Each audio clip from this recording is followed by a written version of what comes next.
Welcome to the Board Game Snobs podcast. Critically harsh reviews with a touch of class.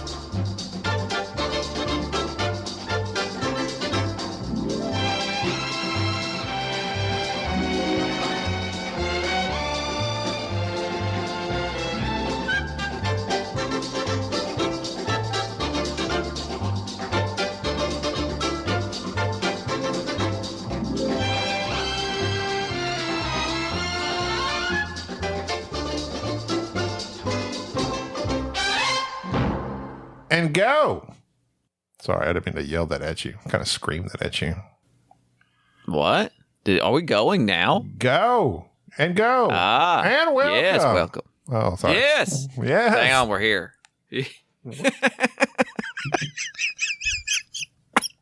Here's the deal. Here's the deal. This is not the podcast. This is the Bubba Top 5 episode. Because this is a podcast. Episode 149. For some reason, everybody keeps sending us emails, and they just love Bubba and his top 5, which was super eclectic. So if you listen to our Bubba episode, we asked Bubba to do a top 5, and he did some weird, I don't even know how to describe it. Then Matthew G. Hodgepodge. Matthew G. Man, that was a good episode. I love that guy. Love him. You know, when we make friends online and we have them on our show, I'm the guy that's like, are we friends now? Can we be friends? I'm that guy. Like, are we friends now, Matt Jude? I don't know. I don't know if we are. The first bit of it, I would not have thought so. But when we got to the endophallus, I think that immediately after the podcast, I got on Tinder and made my own profile, and I went to swiping on Matthew Jude's profile. He has not responded back. I don't know why, but I think we're friends. If I had to say that, if I had to take a guess, I think we are. He has not called since or emailed. Why don't you call Matt? I keep calling him Matt. It's normal for me to shorten. Okay. So is this an American thing to shorten and give nicknames? Or does everybody else do that too? Like Matthew, I kept saying Matt, even in the, when I was putting the description on the podcast, I kept saying Matt. I was like, I usually hear him referred to as Matthew Jude, like his full name, Matthew Jude. So I was like, maybe he doesn't like being called Matt. I don't know. Never asked him. Wish I would have. You should have. What's his middle name? That's how you really know somebody, is when you know their middle name, because your middle name is his middle name. Huh? He said on Sporadically Bored, Jude is his middle name. So he's not even Jude. No. It's on a podcast episode, so I'm sure he doesn't care. It's Sporadically Bored. It's Matthew Jude Cooper. We were hanging with Mr. Cooper. I feel used. He didn't even give me his real name. I'm going to start going by Gabriel Andres. I'm cutting off Moraga. Nobody can ever get it right anyway. I'm always Morgan. Gabby Morgan, your car's ready. Everybody had to call me Jerry Dale. Jerry Dale? Jerry Dale. That, though. It's a NASCAR driver's name or a presidential assassin. Well, it depends on how you use it. If you go by all three, yeah. But Jerry Dale Baker Jr. is a NASCAR driver. I turn left. That type thing. That's a good solid name. Jerry Dale Baker. Jerry Dale Baker. That's the guy that's like, well, he always was kind of quiet. Never talked to nobody. We noticed he collected urine in jars. Well, they did that in Batman versus Superman, too. Put it on the judge's desk. I don't know. I don't judge people for collecting their urine. Some people like to recycle. I mean, Kevin Costner did it in Waterworld. You had to. You can't let urine go. I'm reading Dune. They collect everything. Urine, breath. Whenever you breathe, you got to recycle that moisture. I think I haven't read Dune yet, but they collect people's breath. They have these suits that encapsulate your body and collect any moisture that you might leak out or breathe out. Every move you make, every breath you take. There's this guy in the background just recycling people's moisture from their breathing, their deep mouth breathing. I mean, Arrakis has very little to no water, so you got to recycle that stuff. Arrakis. And the Atreides come in there with all their water thinking there's something. That didn't last long. Spoiler alert. Illinois? Well, Yeah, I'm looking forward to reading that book. I just haven't got around to it. It's really good. I have this story for you. I go into Subway. This is a hard merge into story time. Eat fresh, Subway. Well, I wasn't going to eat so R.I.P. So I was in Subway in this little podunk town, and they had up there, because I'm a regular Subway customer, I'm always excited when something new appears on the menu. And I love paninis. You know what a panini is? Go ahead. I know Lil Nas made a song about paninis, but I'm talking about the sandwich panini. Go ahead. I love paninis. I love a warmly pressed bread with melted cheese and some sort of meat in between. So they had on the sign, new Subway item, melts, ham and cheese melt, steak and cheese melt, or tuna melt. I asked I don't know how she was, probably 20. The sandwich artist? I asked the Da Vinci of the Subway, can you carve me a panini? Carve me this Subway melt. I said, I'll take the ham and cheese Subway melt. She looks at me bewildered, first of all, and she's like, what type of bread? I said, I guess the Italian, the regular white bread they got. So she gets the bread, she cuts it open, she's like, what type of meat? I was like, I want the ham and cheese melt right up there. She goes, okay. She puts some ham on there. What type of cheese? That's pretty standard. Then she says, how do you want the bread?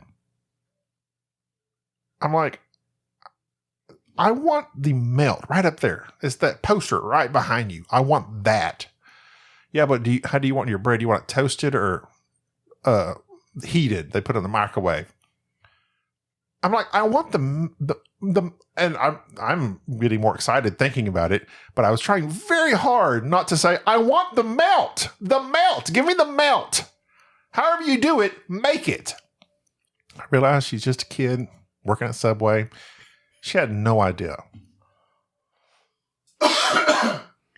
So I was like, she's like, yeah, but we can do it however. I was like, okay, fine. I said, toast it. Just toast it. So meanwhile, there's a lady in front of me. She goes, that is kind of confusing. Like the picture makes it look different. I was like, yeah, there's like grill marks on top of the bread and it's pressed. It's completely different. She goes, yeah, that's confusing. I said, I don't know. So then she finally pulls it out and she said, what do you want on it? And I was like, I hate to say this again, but like whatever is in that picture, can I have that? Well, it's just up to you. I was like, oh my God, just forget it. I'll take the ham and cheese sandwich I always get every time I come in here. Are you there? I'm there, but it sounds like that you had a Padawan sandwich artist, and the master sandwich artist was off today, and you had the Padawan, and I think you should give her a break. I was being very patient. I'm not that guy. I'm not that guy that blows up and gets irritated and says, give me your words, and not give me your emails, give me your manager. I want to see your manager. You're not a Karen. I don't think you're supposed to say that. We can't say that anymore. That's derogative. Cut that out. It's derogative of Karens. Not all Karens are Karens. So she comes back out. Oh, no. So finally she's making my sandwich the way I always eat a freaking sandwich. It's toasted ham, cheese, lettuce, tomato, bell pepper, onion, jalapeno, a little slice of mustard right down the middle. Just very lightly squeezed. You just put everything on there, don't you? Everything but cucumber and pickles. Don't like it. So finally, an older lady. You're anti-pickle. I'm anti-pickle. I don't mind a pickle, but I prefer a pickle in spear form, like Brittany.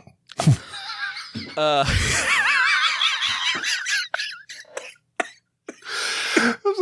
this older lady comes out of the back finally and says, everything going all right?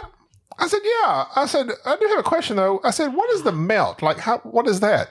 Oh, well. Aha! The master sandwich artist emerges. She comes walking out with a robe and a cane, some Jedi robe and a cane. And she says, oh, well, we put it in this bag here and we toast it. And so like she knew how to make the melt. And I was like, oh, okay.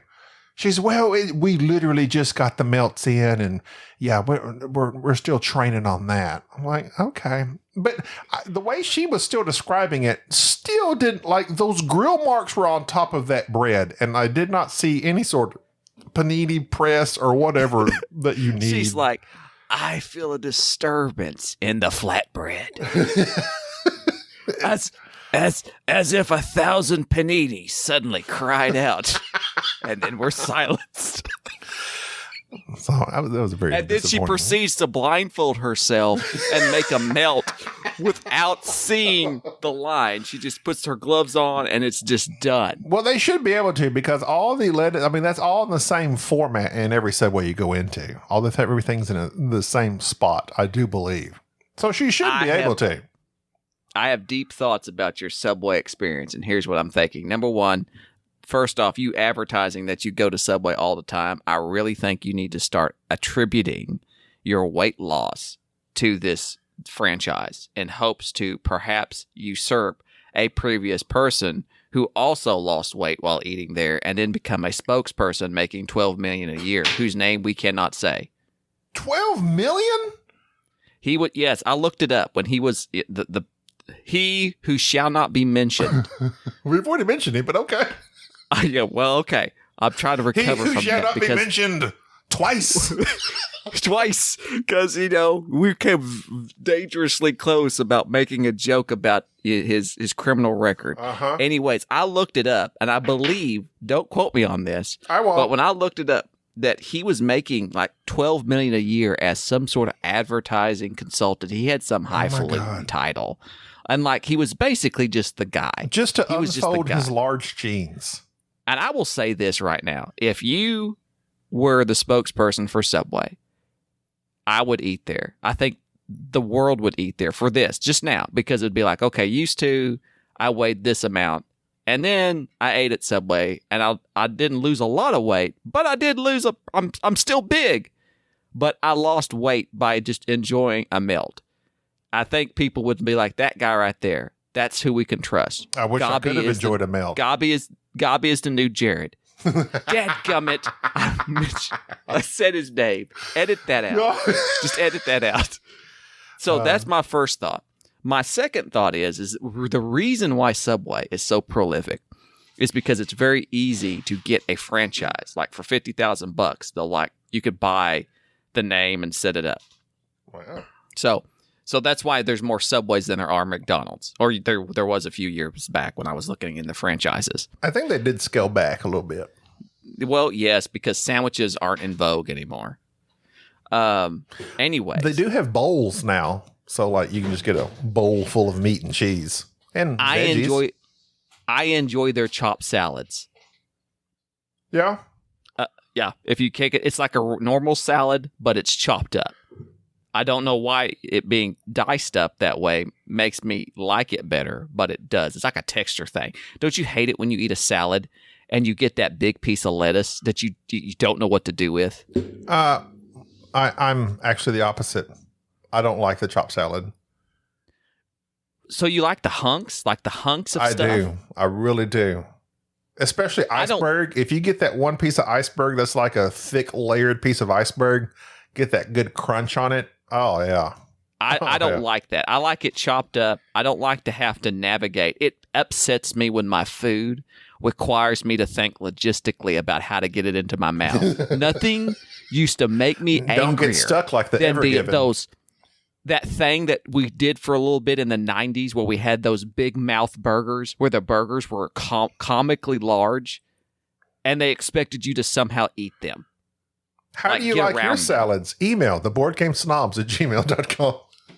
Anyways, so another thing about Subway. Well, I'm talking about Subway because I'm an expert on it. Oh, I am too. I go there nearly every day. Is this. Do you know how hard? I don't think you appreciate this. I need you next time, and this is for all of our listeners too.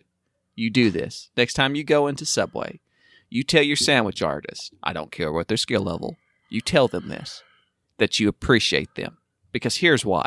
That's what it's incredibly hard to be in the food industry and have somebody watching you make their food. Oh, yeah, I can only imagine. Any other restaurant, the McDonald's, any of them, fast food, even fancy restaurants. You don't get to see that happen. Genghis the Grill. only places that you get to go Shogun. and actually watch somebody make your food is like these Japanese grills, Shogun grills, where they're doing tricks. And these guys have been practicing this since they were young. These poor sandwich artist people at Subway, they show up thinking this is just going to be another fast food job, but it's not. You got to go to school. You got to wear gloves. You got to talk to somebody and have somebody dictate to you how to make a sandwich. Hoagie University. That's hard. That is hard. It is. It's stressful. Like when I was working at Walmart, I got a new job now. I don't know if I mentioned that. There was the one lady, like, bam. I went in there like 3 times. After that 3rd time, she knew who I was, knew my sandwich, said, "Do you want the same?" Bam. She was on top of it. She was a Jedi master sandwich artist. Went in there one other day. She wasn't there. A Padawan was there. It literally took my whole break, 15-minute break, for her to make my sandwich. Not lying. She cut the bread very slowly. She put the pieces of meat on. You get 8 pieces of meat if you're getting a regular sandwich. So 1, 2, then her gloves are clunky. She's trying to get that meat apart from each other, and she's just doing it very slowly. Then the cheese. They don't have quality gloves. No, it's just those cheap plastic ones that they got to blow their breath on. Oh, speaking of which, I had a guy yesterday. I got something at another store. Licked his fingers to open up the plastic sacks. I was so mad. And then he gave it to me.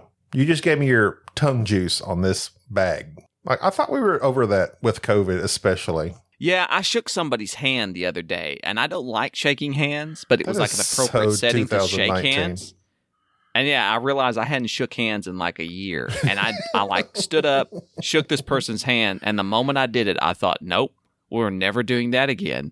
Like, what made it normal that we should look, I want to greet you. Let's touch body parts. Which body parts are appropriate? Pressing our flesh. hands.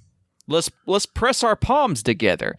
The same guy who invented handshaking was the same guy who invented clapping. How can I show approval? What's his obsession? I shall strike myself repeatedly on the palms of my hands, rapidly. Slapping hands. Slap hands, everybody, and encourage others around me to do the same. That's the type of collective thought we don't need. What we need are more sandwich artists in this world. Quality. Why am I so passionate about this? I have been drinking before this podcast is why. I agree. Okay, I think there for a moment I felt like you were attacking the sandwich artist, and it sounds like you had a subpar sandwich artist. I'm not going to argue with that. Subpar. What was her name? What was her name? I don't know. I didn't look at her name. You didn't even look. You didn't even get her name. I don't make eye contact, Jerry. I look away. I'm looking at the sandwiches the whole time. Next time you go in there, her name was probably Emily. You say, Emily, make me a ham and cheese melt. Just do it the way that you think it should be done. And I'm going to guide you just through make it. one. Yeah, I'm not going to guide you. You've got this. May the force of the panini be with you. And she just do it. Just let her do her thing. And that will give her the confidence to one day she can graduate from the Harvard University, whatever they call it. She puts her hands in spinach and says, "Let us begin." I am trying my best to come up with Star Wars and Subway puns, and I can't. The Subway doesn't merge with Star Wars very easily. It doesn't. It's because of Darth Jared. Get it? I got it. Okay, that wasn't any good. Cut that. Besides, that's the 3rd time we've mentioned his name, and we're not supposed He's going to appear. Move on. With his big bats. Move on. Do you have anything else that you want to discuss besides your Subway experience? Adding seaweed to cow's diet reduces methane gas by 82%. The atmosphere is saved. And there it is. I have one other thing here. So we've been on an armadillo kick, right? What? An armadillo kick. I don't recall. The armor that an armadillo carries around is tough. You know, I mean, that's why it's called Little Armored One or something. That's what armadillo. Oh, is that Spanish? Latin? I don't know. Larry McElroy fired a 9mm pistol at an armadillo in his yard in Georgia. The bullet ricocheted off the animal's armor and into a mobile home belonging to his mother-in-law, 100 yards away. The bullet went into the back of the recliner McElroy's mother-in-law was sitting in. She was taken to a hospital with minor injuries. The armadillo did not survive the encounter. So this is my thing. Here we are talking about, this article is like talking about the strength of the armor of the armadillo. But yet, it did not survive the shot of a 9mm. So apparently it's not that tough. Disappointed. Oh, yeah. I mean, they're not, it's just plates. It's not like they're bulletproof. Well, I better take off this armadillo flak jacket I'm wearing then. That's not exactly the, that's. They're not bulletproof? No. I thought they were. No. People shoot armadillos all the time in Oklahoma. Maybe they just hit them in the soft underbelly. No. Then in July, a man in Cass County, Texas, attempted to shoot an armadillo and ended up shooting himself in the head when the bullet ricocheted back at him. Or at least those were the stories both shooters told the police. So he shot himself in the head on a ricochet. But it doesn't say whether that armadillo survived. So this is my thing. How did it kill the armadillo if it ricocheted off of it? It didn't go inside of it. It ricocheted. How does that kill you? Well, it can go in. You can ricochet and kill something. How? You can hit it. You can hit something and it bounce off something and kill it. Superman takes bullets all the time. They ricochet off him. Doesn't kill him. Yeah, but that's Superman. But if you're thinking about something impacting you and then penetrating and causing some sort of ballistic damage. If you have a baseball traveling at 900 feet per second and it hits you in the head, more than likely, it's not going to break into your skull. It's going to ricochet off your head, but it will still kill you. Mm-hmm. Touche. Those bullets are, yeah. So there you go. You're thinking of something that's ricocheting because of the density of whatever it's striking. You're thinking of actually penetrating damage, but no. You are my density. High density, and this is a high density podcast. This is the Board Game Snobs, by the way. This is Jerry and Gaby here, and we are doing our Bubba Top 5. Are we just now introducing ourselves? Yes, send us an email. We're 20 minutes in. Send us an email, boardgamesnobs@gmail.com. This episode really doesn't count, but it does count because this is our 149th. I don't understand why you keep saying it doesn't count. It's a regular episode. I know, but it's kind of be a little bit off the rails because we're preparing for our 150th episode, which is going to be lit. An extravaganza. It's let's just say that our podcast, that 150th episode, hits a little bit different. Let's just say that. Look at you. You've been on TikTok. I got the talk. I'm looking it up, looking up these sayings. So that's going to be a thing. And we're so glad that everybody's sending us voicemails. A matter of fact, here's the thing. We've been asking our listeners to send us voicemails and so forth, and so that we'll, play them on our 150th episode or talk about them and so forth. By the time this comes out, it's going to be too late, so don't do it.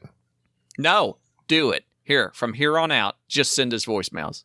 We might play it on the show. Okay. I'm wanting to do like this talk radio thing. Like, send us a voicemail. So you're going to make it a regular thing. It's a regular thing. Just send us a voicemail and just ask us a question. Say something. It doesn't matter. Just send us something. Make noises. We're listening. And we will play it on our podcast and we will discuss it. Or we'll answer your questions. It doesn't, just anything. We don't care. We're scraping the bottom of the barrel. And you are what we And you scrape. are the scum we have found. You are what we have found. Look what we've dredged up. You, dear listeners, are the seaweed that will reduce the methane in this podcast. So, let's move on to our Bubba Top 5. Gaby, will you please explain to those who might not be initiated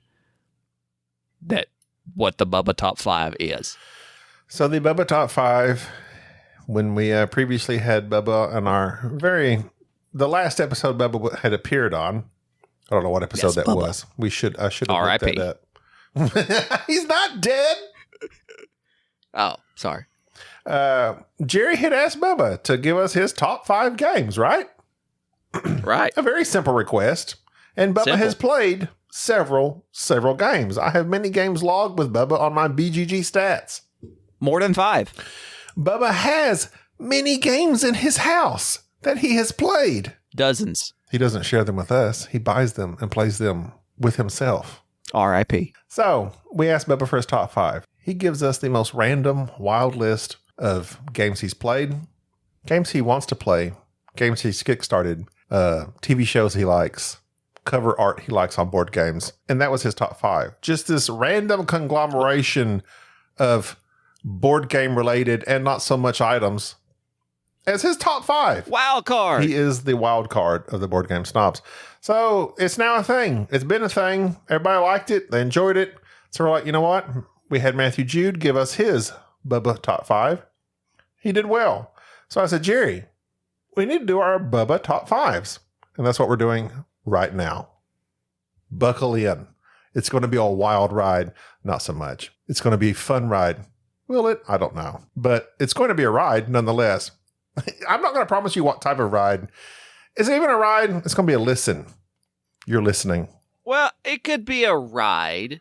Because ride is like something that goes up and down. And so I'm sure there'll be low points of the hills the and lists, valleys. and there'll be high points. There'll be exciting things. But if you promise that, then they might be disappointed. So I like to set the bar low. That way people are surprised. Well, there's also like the teacup ride that just goes in circles and doesn't even titillate. So that could be like that. I like to be titillated and titular. So that's the titular teacup ride is what you can expect. Would you like to start off, or should I start off? It doesn't matter, but this is the format in which I gave Sir Jude. Number 5 was the last game he played. Number 4 was describe a game by box art. So if anyone wants to make their own Bubba Top 5s, this is the format. Number 3, favorite movie. Number 2, a board game you want to see made into a movie. And number 1 can be literally anything you just want to say. So my number 5 is very easy for me, as it should be for you. Fields of Arle. That is the last game I played. I had it set up on my table for weeks, waiting for Jerry to come over. He never came. So I played it, sadly, solo. It's damp from all the tears that were shed upon it. Fields of Arle. If you score 110 points on it, you beat the solo, you win the solo, you successfully played the solo. I never got there. Highest I got was 100. Then I found out I cheated myself. So my most accurate score that I scored properly was like 80. That's the last game I played. My number 5. My number 5, which, keeping in the tradition of Bubba, I'm going to, of course, throw a wild card in here. I didn't know if I should list the last solo game I played or the last game I played with a person. So I've got 2 games on my list because this is a Bubba Top 5 list. It doesn't have to be. There are no rules. Contained. There are no rules. So this is it. So the last game that I played with another person, I played with my wife, my son, and my daughter, my family. I played it with my family. We had a family game. We played a game that I have not seen in any of the other hobby board game websites. You can only find it on Amazon from what I can see. A game called Plunder. Actually, it's called Plunder, A Pirate's Life. It is a pirate game. This got sent to me by the company, and I was shocked, for one, that they just would send me a game, but 2, it's built as a family game night game. So it's very light. And in Plunder, which you can play 2 to 6 people, very nice quality components. It comes with these little pirate ships that you can put stuff in them. You know, kind of like, you remember the game of Life, where you had the little meeple people that you could stick in your car? The plastic pegs. Well, you have yes. Yeah, you have these little pirate-looking people that you could put on your boat, and you can put cannons, and you can put sails. And so your little boats are going around the little squares of the map, and you're just attacking each other, and you're attacking by rolling dice. And here's the thing. This game, I taught it to my 7-year-old, and he understood it. It's a roll and move. It's one of those. And the combat is, you roll a dice, the defender rolls a dice, and you add up how many cannons you have on your ship, and then you blow away one of the crew members on that person's ship. If they have no crew, they sink. Anyways, it's a very fun, light family game. Like, this is not something that I would play with, hardcore board gamers. Because there is, like I said, it's a roll and move, but the components are like insanely overdone. The little ships, the board, all the quality components. And plus there's some negotiating with it, because the whole point of the game is not to destroy each other, but to take over each other's islands, and also go to these little X mark the spot areas and discover treasure, and that gives you victory points. And you're trading cards with the other players, other resource cards like iron and wood and ale and things of that nature, and gold, to try to build other ships, because you can have multiple ships and you can add stuff onto your ship. It's just a dumb fun game. And so if you're looking for like a family level game, this is actually pretty good. Is it in retail? Yeah, it's on Amazon. You can buy it readily on Amazon. Like, I've not seen it at any of the hobbies things, so you have to go to Amazon to find it. That's Plunder a Pirate's Life. And like I said, you'll be amazed by the components. Like, it is a sharp looking game and very easy to learn. There's a little video you can watch on it. But as for like actually getting together like a party game with actual gamers, this is not something I would. You wouldn't play that with me and Enrique? Yeah, I don't think I would like it. Actually, I think it's too light. Actually. Is it's lighter than Pirates Cove? Yes. Because Pirates Cove, the battling you mentioned sounded very similar to Pirates Cove. I would play Pirates Cove with y'all, of course, because I did enjoy it. But this is not one I would play with y'all. This is a family level game. This is my 7-year-old and my 8-year-old my 9-year-old were just enthralled by this. My little boy asked. Oh, your children are? Jack is always asking, let's play that pirate game. 7, 8, 9. You got 3 kids? How am I saying? One's 9 now. Jack just turned 8. That's what got me. I get them confused. But my kids love it. So that's the last game I played with people, is Plunder a Pirate Life. The other game I've played here by myself is In Magnificent Style.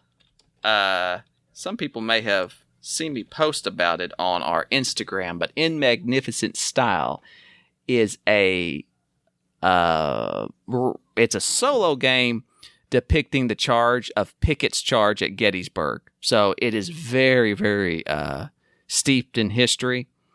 It itself, it's a push your luck. This is basically Can't Stop for war gamers.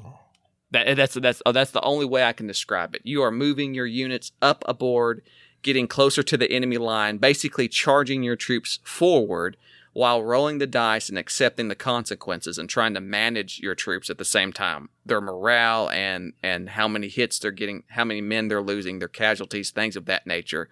And then once you get to a certain spot on the board, you can kind of stop, and that will be the spot that they will now hold from here on out until the next round. So it is kind of like Can't Stop. You roll the dice and move up, roll the dice, move up. You can push your luck, but at some point in time, you may actually get bombarded with enemy fire, and then you'll retreat back to your last position. It's Can't Stop for war gamers. I got this on Kickstarter. It's an older game, actually. It came out originally in 2012, and they just had a reprint. It's a single-player only game. It is a fantastic production. A fantastic production. I almost bought the original version of it. I have been trying to get that for years. It was kind of hard to obtain because, like I said, Unobtainium.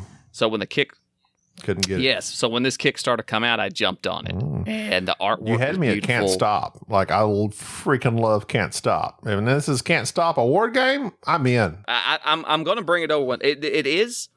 It's only the weight on it. I was just checking the weight. The weight is a whopping 1.8. It's that simple to learn. Nice. I like that. It plays in an hour. It is literally roll these dice, compare it to what it says on the chart, and accept the consequences. And there are some random event cards that actually add a lot of flavor. And at the end of the game, if you're not familiar with history, Pickett's charge was actually it didn't work out. Like they charged, they were all brave to do so, but a lot of casualties were inflicted on him. So at the end of the game, essentially you look up your score and see where you compared historically. So it is a very light, very, plays in less than an hour actually. style war game. But I love it. I'm absolutely enamored. People say adds flavor. Flavor is something you taste. Why is that a thing? Flavor text. What does that mean? I think it's because when you say flavor, and I know that's weird that we use flavor. I thought about this once. Why don't we call it aroma? Why do we use flavor instead of aroma when we're basically describing? Yeah, we don't call it aroma text. We don't call it style text. We don't call it presentation. It's flavor. And I think what they're trying to say is when someone says flavor is that this element is adding a quality to the game that adds to the theme. So this game, it's skinned as a Civil War game. But other than the theme, what is there that adds flavor to it? Well, these various historical events on these cards, when you read them and they say, okay, this is what happened, this kind of adds to the theme. Mm. So, and also kind of describes the various generals and troops and what happens. And so I think that is kind of weird. You might say. Yes, it is, of the flavor text. And some generals are more flavorful than others. But we all know that the one that had the most flavor was actually a colonel. Was a colonel named Sanders. I can't believe you went with mustard. That's a flavor. Sanders isn't a flavor. No, Sanders, he's a chicken man. He's the chicken man. He's a chicken man. That's my number 5. Number 5, last game we played. Number 4, describe a game by box art. Do you want to go first? Okay, am I going to guess your game? I'm guessing so. That's how we've done this so far. Because Bubba would just said a blue box, blah, blah, blah. Describe their game. I will tell you, this is, let's see, well, I guess I will do that later. This is I don't want to give too many hints. So I'll just start off. Describe the art only. Just give me the art only. Give you the art only. Is there nudity? There is no nudity. There is what appears to be a woman warrior soldier, futuristic. She has some sort of cannon. She's on the left side. An alien is on the right side with a long tongue sticking out. And this alien... Whoa, hey. Oh, the alien. Go ahead. The alien appears to be... I don't know. But there is a gun, as in a first-person point of view, aimed at this alien. Like if you're looking at the box, it's like as if you're holding up the gun and it's shooting at this alien. Mm-hmm. And the woman warrior soldier, futuristic soldier, also has like this chainsaw gun, like a Gears of War style. Pretty freaking awesome. It's kind of blurry, not super clear, but it's like these dark tones to it, but it's mostly brown. The Stefan Feld game, definitely. I don't. That's it. I'm done. Name that game. Is Project Elite. Very good. Yes. And the only reason I know this is because, one, I got you that game for your anniversary. Happy anniversary. Thanks. The anniversary of your marriage to your wife. Oh, not our podcast. No, like when at your 20-year anniversary, that game was on Kickstarter, and I knew you were just raving about that we played it once and you loved it, but you couldn't find it anywhere. And so I kickstarted that for you, and it took 2 years for Simon, come on, to finally get it. And so now the reason that you have it is I figured you would eventually play it, but now I have painted everything in my house. I desperately want that game back so I could paint it for you. Galore. The minis are very nice on this reprint as well. They're sturdy. Yeah. Pressing on one. I like sturdy minis. My box art has several various famous people on it. This has to be something we both played. Yes. Titans. Yes, you've played this. Titans, you would say, of history. Very famous, influential people throughout history. Through the ages. No, I don't have that game anymore. I got rid of that crap. They are all staring off into the distance. Oh. To the left or to the right? Some to the left, some to the right. What are you looking at in two different directions? Are they confused? Electric slide. To the left. To the left. To the left. To the right. To the right. To the left. Huh. It's like Genghis Khan is looking kind of to the left. It looks like that's not Margaret Thatcher. And then there's Lincoln. Not a Continental, but the guy that was shot in the theater by John Wilkes Booth, R.I.P. R.I.P. John Wilkes Booth? Not R.I.P. John, not R.I.P. Not R.I.P. John Wilkes Booth, R.I.P. Lincoln. John Wilkes Booth was a failed actor. Actually, he wasn't failed. He was actually a pretty good actor from a historical standpoint. But then all of a sudden, he got that sic semper tyrannis thing and shot the president. So that turns your acting career on its head. No pun intended. But so Lincoln's there, and I believe this is Curry. Curry's on it. What are all these people doing on this box? I can't identify these other. You know this game. You played it once with me. We did a podcast about it. You really liked it. I've played it solo. I think it's a great game. Matter of fact, I think it killed a very, very popular game. Nations. I said through the ages. I know. Yeah, I know. I figured you were confused. Yeah, Nations actually kills through the ages. At least we think so, as does a certain Rado who likes to run through things. So I tend to agree with it. The designer of Nations also made Nations the dice game, which I wish they would reprint the expansion. If they would do some sort of the box that had the base game and the expansions, I'm not sure I would buy that game again. I liked it. A great implementation of a lighter version of a heavy game.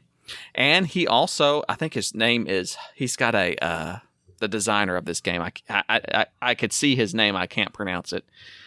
He was on an episode of We're Not Wizards with Dick Simpson, who, his podcast started back up again. And I don't know why he started it up and hasn't invited me on it. Tricky He should Dick. invite me on it because I have Tricky Richard, Dick. You don't have to have us both on. You can have both of us, one of us, neither of us, either or. It's up to you. Fun fact, I had a friend named Richard growing up, and I used to call him Dick because in the United States, Dick is the short version of Richard for some reason. I don't know why. We like to shorten things and nickname things. Right. So his mom remarried. His mom married this guy, and the guy wanted him to take his last name. He wanted to adopt Richard. This guy's last name, I kid you not, his stepfather's last name was Richards. And I told Richard that if you take his last name, your name would literally be Dick Dix. You cannot do that. And he did not do that. He refused to take his stepfather's last name. He refused to be adopted by this man. Oh, because of you? Because of me. Because of you. Why would you say that? Because I was 14. Now he's not. I was 14. All right? You say things then.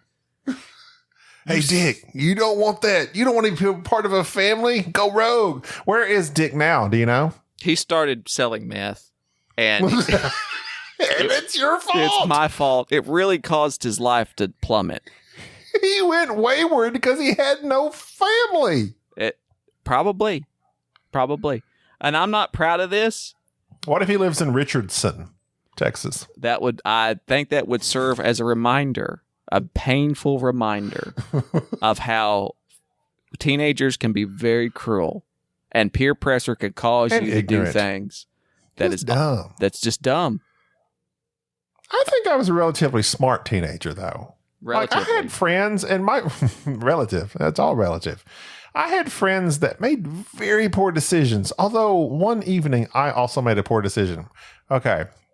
So once upon a time, actually, this was my senior year. So I wasn't 14. I was 17. Is this the story about the pie? No. This is the story of me, speaking, that was the Disagreeable Nerd. Sade talked about some movie coming out called The Mitchells or something. My friends growing up were the Mitchells. That was her last name. We were driving around the truck, hanging out like, kids do, high schoolers do. We saw our friends from school. We picked them up, a couple of ladies we were kind of, liking at the time. And my good friend Danny, that was also my best friend in school. So we pick them up. We go for a ride. We're riding around. And my parents don't know who I'm with. They were very strict, don't be hanging out with these folks. Don't be hanging out with those folks. Well, guess what? I disregarded what they said to me. And I went and hung out with these folks. We're riding around. My oldest best friend, who was of drinking age, I don't know why he's hanging out with a bunch of teenagers, but I mean, he's 21, we're 17, but that's okay. I mean, that's not much of a difference.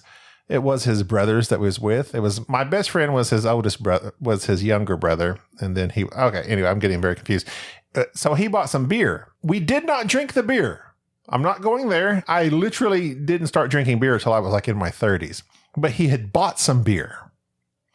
So it was in the pickup with us. We're in this extended cab red Chevy. 1994 is the year. We have our friends. I'm with the girl next to me is this girl I had this huge crush on in school. Huge crush. Oh my God, I love this girl. She never knew that. We're riding down this dirt road, having a good time. Well, we decided to let one of the other girls drive. She's like, I want to drive your pickup. So she starts driving. She starts going very fast. But I'm not concerned because I'm in the back seat with my friend that I really liked at the time. Here comes a curve. We don't make the curve. Instead, we plow straight through the curve, hit several trees. The truck rolls several times, and then also ends up going end over end. So the, what do you call those people that show up after wrecks? The paramedics. The paramedics, policemen, whatever, and I guess whoever was like trying to figure out what happened, none of us were injured. All of us unscathed, miraculously. I clearly remember hitting the ground on my shoulder. None of us were belted in, of course, we're idiots. I was in the back seat of this extended cab pickup. I remember the truck rolling and my shoulder literally hitting the dirt upon one roll. We end up upside down in the pickup. I'm dangling, but we're like so packed. There was 7 or 8 of us in that pickup. We all crawl out. The pickup is demolished. My parents have no idea where I'm at, who I'm with, what I'm doing. I'm like, oh my God, I'm dead. But then there's this small sliver of hope that like, okay, maybe we can just lie our way through this. We'll say we weren't doing this. We weren't doing that. We'll just say we're having a good time and wreck the truck. They end up printing it in the newspaper. In a town of like 500 people. Yes, it goes to the newspaper. It has a newspaper. They're like, bunch of young people in this pickup. I mean, I don't know why they printed this random wreck in the paper, but they did. So then we were all outed. They were asking why we were doing that. Who were we with? Why did we let the girl drive? And it was just, but none of the beer shattered. None of it shattered because we're like, oh my God, if they find that beer, they're going to think we were all drinking. Literally, we had not touched the beer because none of us drank except Steven.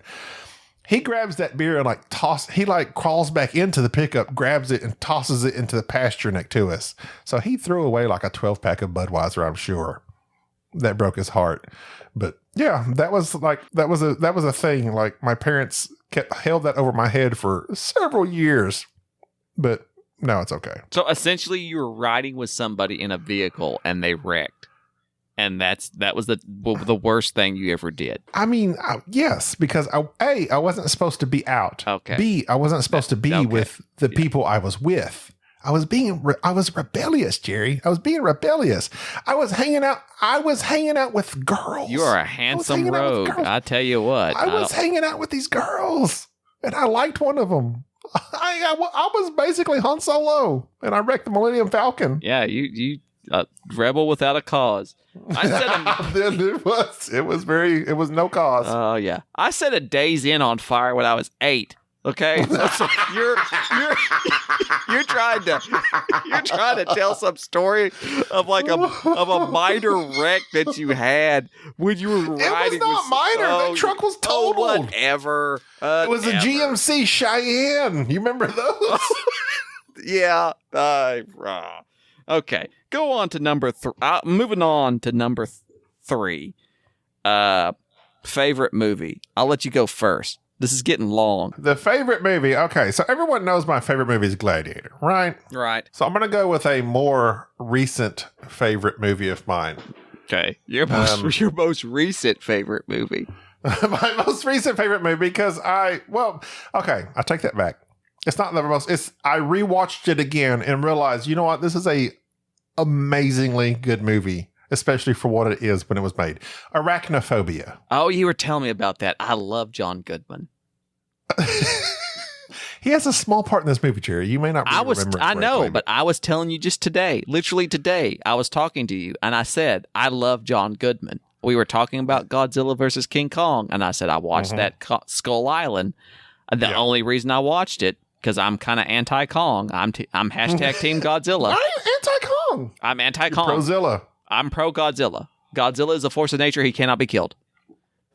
But yeah, and that Skull Island, I watched it. John Goodman was in it. That's the only reason I watched it, because John Goodman is a highly underrated actor. He played Babe Ruth in in the Babe Ruth movie. Did an excellent job. He won every year as Dan Connor when Roseanne was big back in the 90s. He was the most good. He is the most realistic dad in TV history. I've never seen an episode. Okay, like nobody had a dad like Dr. Cliff Huxtable or Tim Allen. No. We all had Dan Connor. That Dan Connor was it. And that's why I think that was an amazing portrayal. But anyways, so you think that I have rewatched Arachnophobia recently.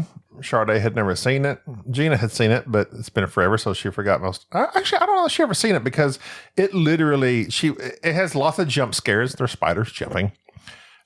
They were scared. They were on the edge of the seat. Very thrilling, very fun, and it holds up. It's a 1990, Jerry. That movie came out in 1990. It's listed on Wikipedia as a black comedy horror. And I guess I can see that because, people are dying from spider bites, but it is also funny. It's a fun movie. It's just a fun, and that's what I was going to say. Right after this, I guess because I had, how the internet knows everything you do, because I had clicked on this movie. Right after that, this movie come up called Arachno Quake, and it was like this cheesy sci-fi channel movie, and it had CGI spiders that looked absolutely ridiculous.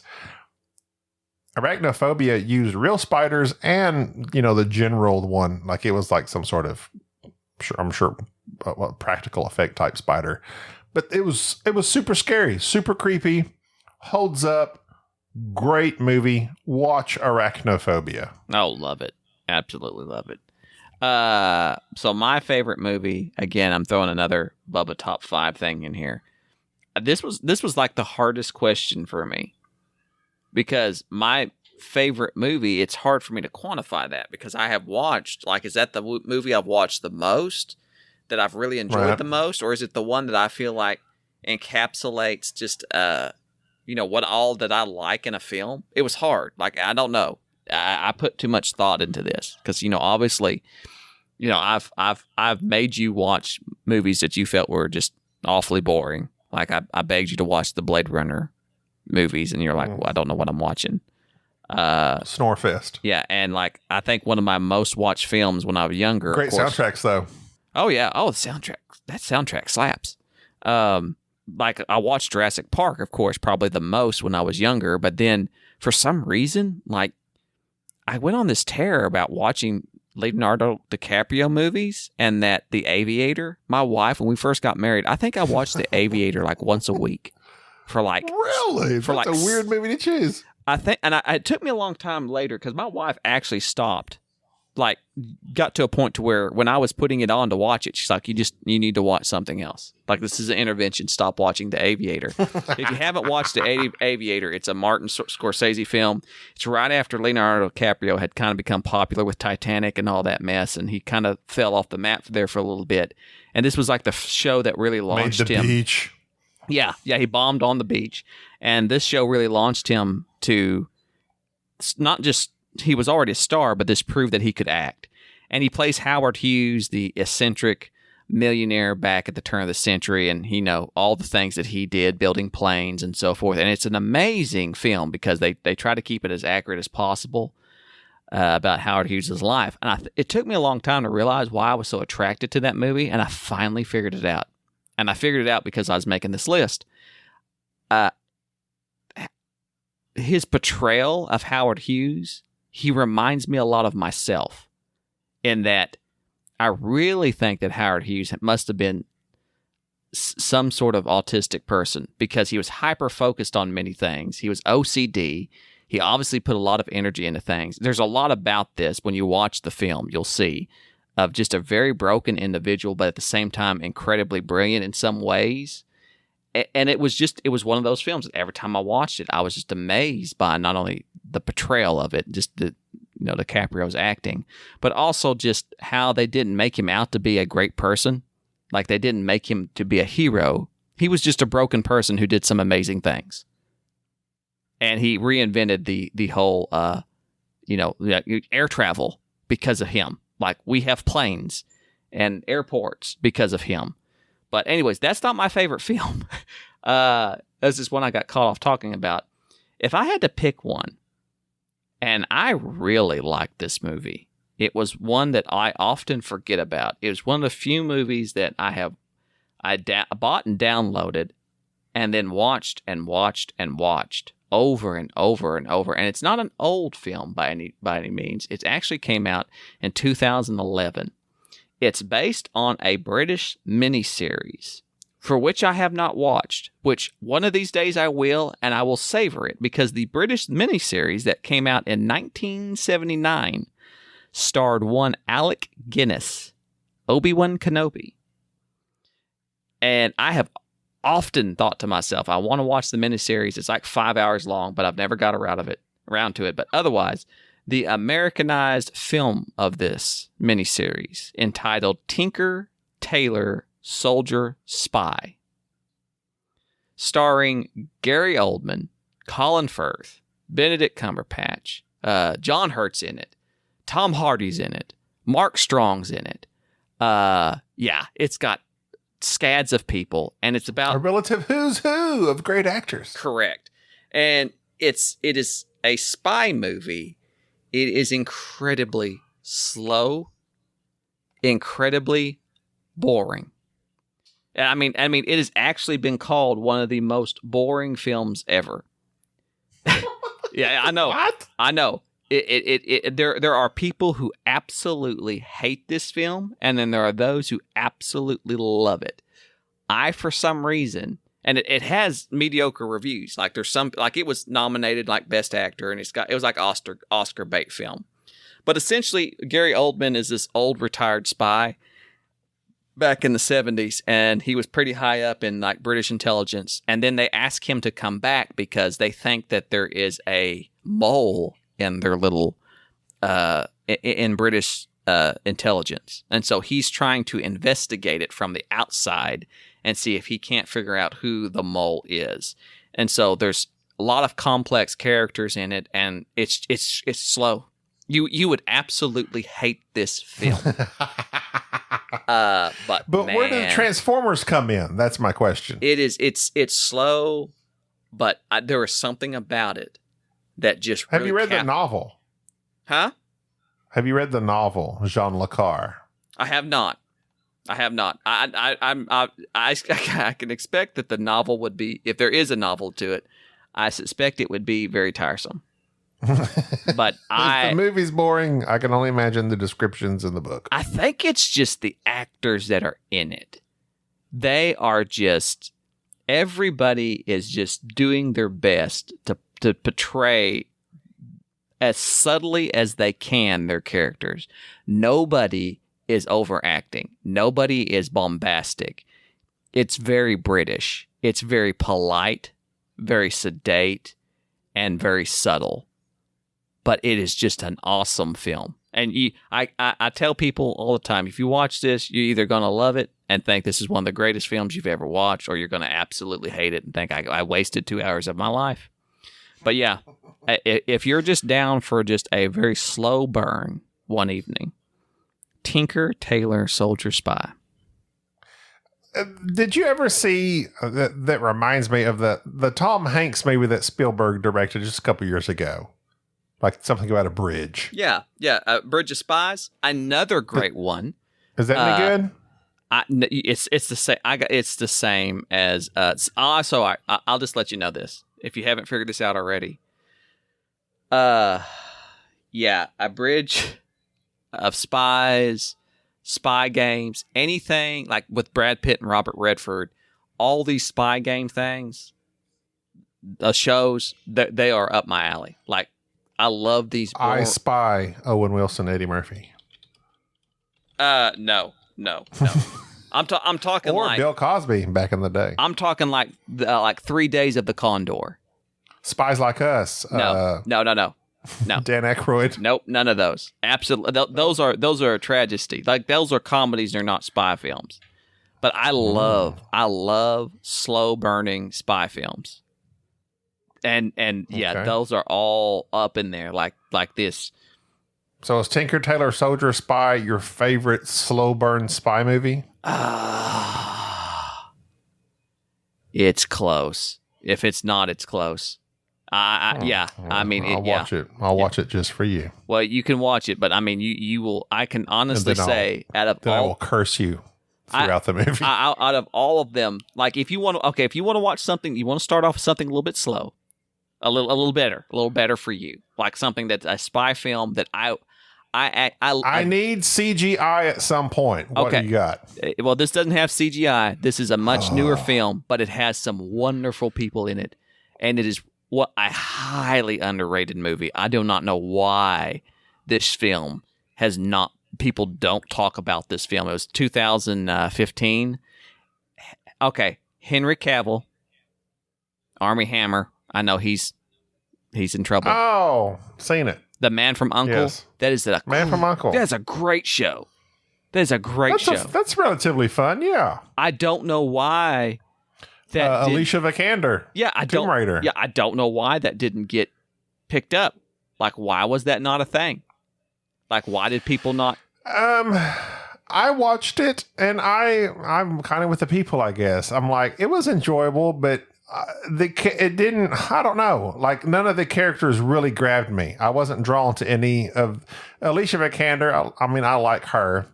I like Henry Cavill, just period. Anything he does, I'm in on Henry Cavill. Army Hammer is as bland to me as any stone laying on the road. But that movie was relatively fun. But I remember the original Man from U.N.C.L.E. because my mother liked it. Mm-hmm. And it was, an old 60s TV show. Yep. But yeah, the movie was fine, but I've already seen it. Okay. And it was okay. Well, so yeah, I really liked it. Or watch the Brad Pitt, Robert Redford one. I can't remember what that is. I think it was I've never seen that one. I think it's called Spy Game. Spy Games. Watch that. It's like Brad Pitt and himself when he's old. Robert Redford. No, it's not. No, I mean Robert Redford is like an old Brad Pitt. Oh, yeah. Robert Redford is definitely an old Brad Pitt. They look very similar. He's a good-looking man. He's Brad Pitt in the future. He's a time machine. I like Robert Redford. Brad Pittford, I said. Okay. Brad Pittford. All right, board game movie. A movie I would like to see made into a board game. This one was relatively easy for me as I looked over my shelves. Anachrony. It would be just as I'm describing. Oh, that was a good one. That's a good one. You have the civilization that was destroyed, yet somehow they rebuild. Who would star in it? Who would star in it? Somebody. Now that's a good question. Who would star in this movie? Well, I'm very fond of Russell Crowe, even though he's old and that wouldn't work. But he's getting cast in stuff yet again. That wouldn't work. Okay, so ex Russell Crowe. Who is my favorite new actor? You need a Joseph Gordon-Levitt. There's a lot of time stuff he does. He did Looper. He did Inception. He's hot. He's hot right now. No, he's not hot right now. I haven't heard of Joseph Gordon-Levitt. Joseph Gordon-Levitt is hot. Joseph Gordon-Levitt's always been hot. Don't fight me on this. That's the thing. Is like I don't really have an actor right now that I can think of off the top of my head that I really like. I'm going to go watch their movie because so and so is in it. Okay, all right. So I'll say that. Oh, that reminds me. That will remind me here in a little bit.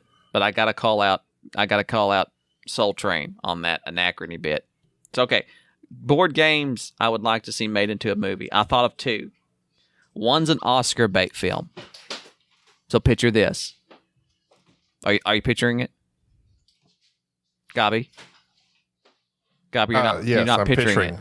Oh yeah, picturing it. Okay. I'm picturing it right now, even though you haven't said it. So I have a blank screen in my head. Clear your mind. Clear your palate. For it's all always this. clear. There's nothing up there. Clear your palate for this flavor. This is an Oscar bait film. So obviously there's going to be like a swelling score of a family back in the olden times just trying to survive. Agricola. Yes. As they farm their land. Yeah, nailed it. Going to town to feed their people and trying to survive. Paul Dano will star in this because I like Paul Dano. And plus he already looks like he's starving. And what's the girl off of Pirates of the Caribbean? You know, Carrie Knightley. Keira Knightley. Keira Knightley. I like Keira Knightley. Keira Knightley, Paul Dano. And the Magneto guy. What's his name? Oh, good Lord. My brain is fried from alcohol. There you go. Him. He's in it too. Remember? Yes, that guy. That guy. So they're doing that. Magneto, Keira Knightley, Paul Dano. Feed your people. Agricola. That's my Oscar bait film. Now, the film that everybody would go and watch. Are you ready for this? Are you ready for this? Yes. It's stylish. It stars Russell Crowe and you just nixed Russell Crowe for mine, but you put him in your Russell movie. Crowe You in didn't your want him in anachrony mine sci-fi because crap. I did not. You wanted him to cast him in your movie. Yes, I did not want him in your anachrony sci-fi crap. I wanted him in mine, and you'll see why. Because Russell Crowe will be in this one with other famous Australian-like actors. That blonde-headed guy, Chris Hemsworth. Yes, him. Yes, I had one of the Hemsworths in it. And I thought of the blonde guy off of The Boys. I can't think of his name. He's Australian. He can be in it too.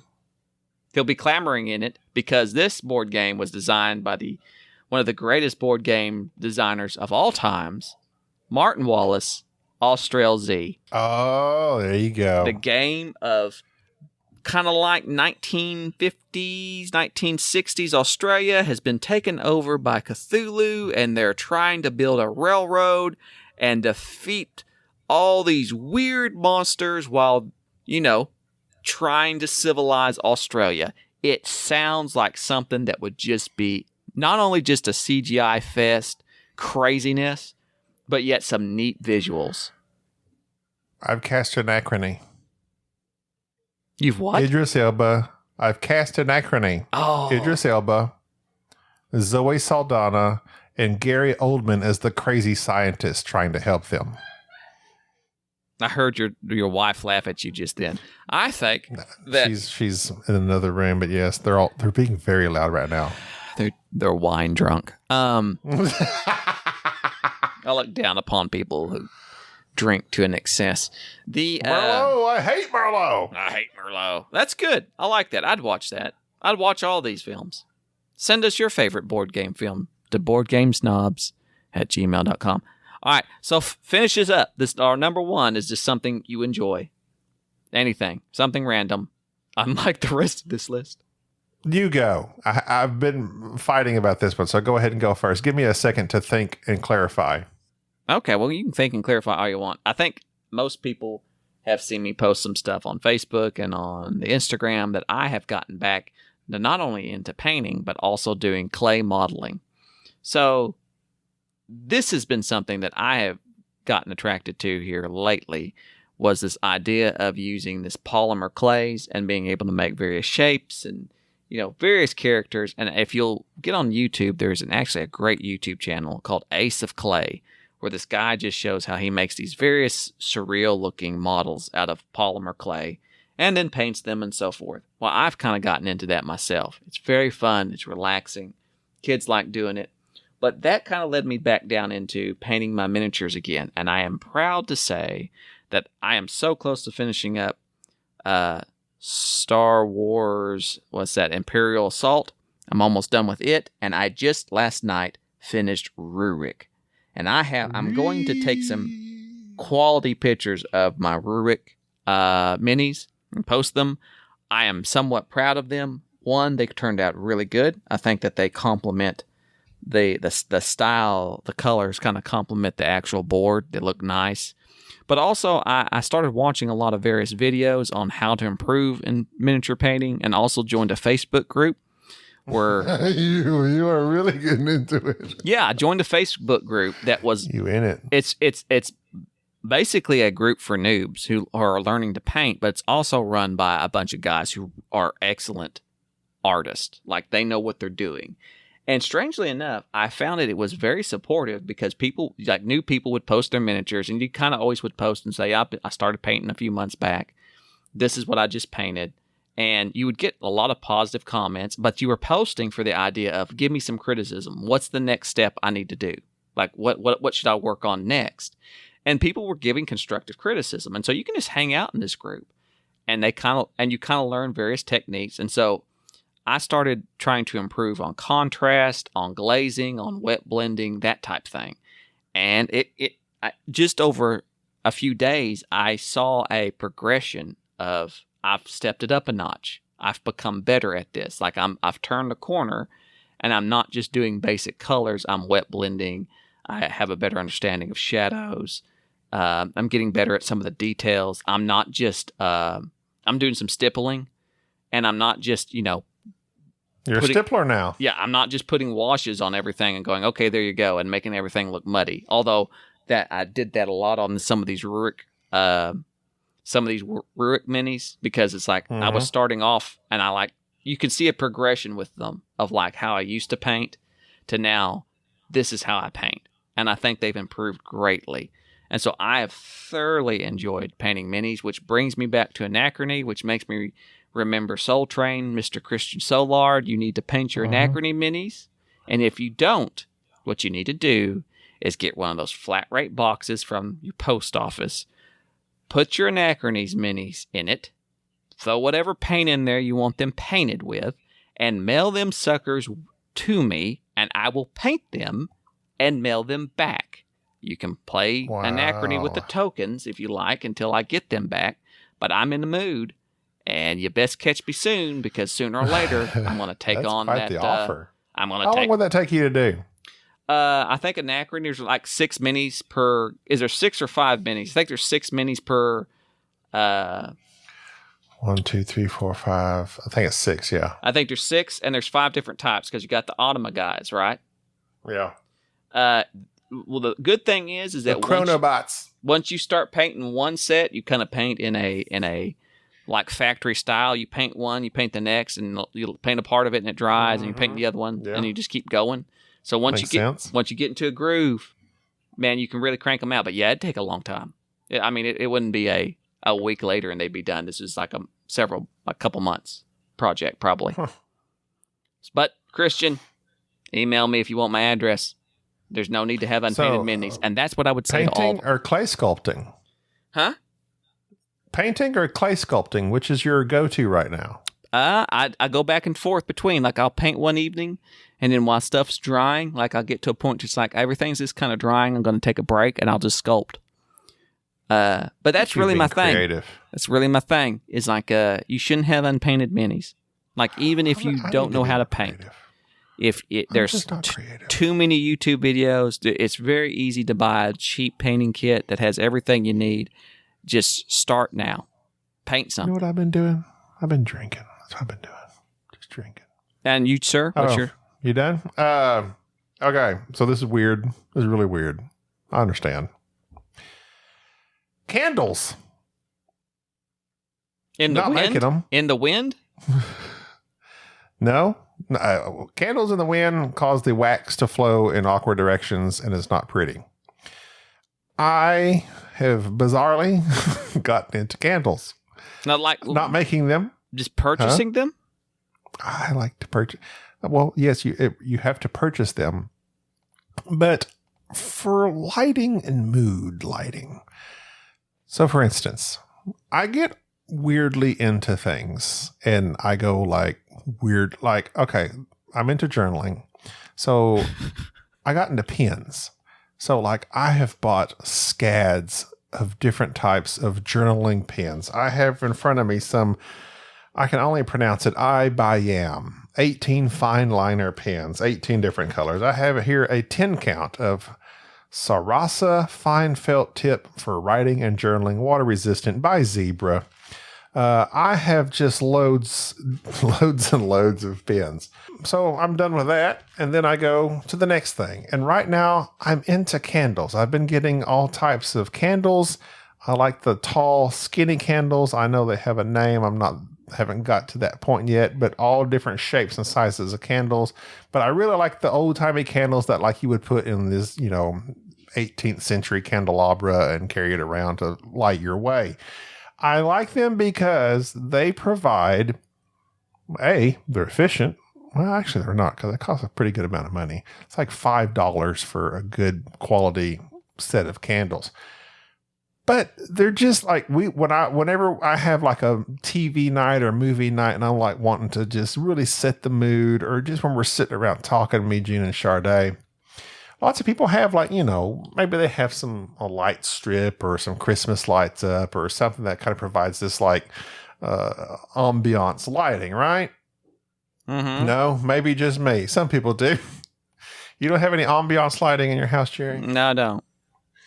So I have probably about 30 different candles set up in the living room. And whenever we watch a show, I select which ones I want to light, and I light those candles. And it's a very nice, warm glow, and it adds to the cozy feel of my living room. I love candles in this moment right now. That's my thing. I'm a candle guy. I'm a candle guy. That's just about the dumbest thing I think I've ever heard. But I encourage all. I'm a candle guy. Follow your passions. If you got candles you want to send Gaby, just email him, get his address, and send him some of that. What's that actress that has that, the candles that have the weird smells? Gwyneth Paltrow? Gwyneth Paltrow. Send him some. And her vagina candles? Yeah, she's got those weird smelling endophallus candles, or whatever they are. I don't know. She's got that. They're very suspect. People spend lots of money and time trying to figure out how to light their room. I'm like, you know what? Just set up about 6 or 7 strategically placed candles. You've got a warm, cozy glow to your conversation. She's got candles that smell like her feet. Like, who wants to buy a candle that smells like... I buy unscented. Gwyneth Paltrow's feet besides Mike Delicious Toes. You set that all up just to say that. I did. I can't let that joke die. It's been going on now for how many episodes? That joke will die with me. And you know why? It's because we like to have fun here. That's why. We do. All right. That's going to close us out. What a weird episode. But I liked it. We did have fun. I had fun. You did have fun, didn't you? After you got done ragging on sandwich artists. They went to university. They should be better trained. It's not a university. It's not a 4-year degree to learn how to cut bread down the middle. That's not a degree. They go to it's a certification. It's like a course. It's like the class of Thursday. I've been misunderstanding this whole time. No, I don't think it's no. I kept calling her Dr. Emily. No. I for one, have a deep respect. PhD in cutting bread. PhD. I have deep respect for sandwich artists and for I do too. No, okay. You just often gripe about. You're trying to make me the bad guy. Speaking of painting, you're painting me as the bad guy. I'm not painting you as the bad guy. I'm just saying you had some harsh words. I wanted to melt. She didn't know what I was talking about. The poster was behind her. It was behind her. She acted confused. I just want somebody that's doing their job to do their job. Know your job just a little bit. Just a little bit. I understand. Just a kid. It's okay. I don't harbor ill will towards her. It's over. I'm over it. But she's not over it. She's probably reeling from that. Like she went home and told her husband that there's this big truck driver come to Subway, and he kept saying, "I just want to melt," and I didn't know. And she's crying, and he's sitting there trying to comfort her and they don't have a microwave. And that's how she didn't know what a melt was. She has no heat source for which to practice melting at home. And you buy a bunch of candles. You can learn that. Candles will teach you the way of melting, but just don't blow on them or else wax will melt weird on the side. Well, kind of weird. That's it. But then that makes it kind of gothic looking. Yeah, you don't want that. Goth candles? Goth candles? Like candles that like light themselves? What is that? I don't know. I don't know what those are. I don't want any goth candles. Wouldn't those be candles that aren't lit? I mean, that's what it is. Goth is dark, right? They're just black candles that just sit there. That's what you should do. You should make goth candles. No wick. There's no wick in them. Yes, you should make goth candles, and you could call them something like John Wickless candles. John Wickless. And then you can sell them, and then when people try to light them, like, how do you light these? They're fire resistant. They're fire retardant. And you can't light them. You put them on warmers because there's no flame going to come out of them. They just melt. They're just there. They just melt when they bring no light. You're like, they're goth. There's no light in their life. That's going to do it for this show. I'm not against goth. I'm anti-goth. I'm not anti-goth. I am pro-sandwich artist. I'm neutral about goth. I am neither pro nor anti-goth. You're neutral Bogart. I am neutral Bogart, neutral goth, pro-sandwich artist. We've learned so much today. Well, that's going to do it. Have a good day, night, evening, morning. Send us voice messages. How do you like your salads? Chopped or not chopped? I'm Gaby. This is just chopped. You want them chopped, people. That's Jerry. Bye-bye. Chop them salads. Slap chop.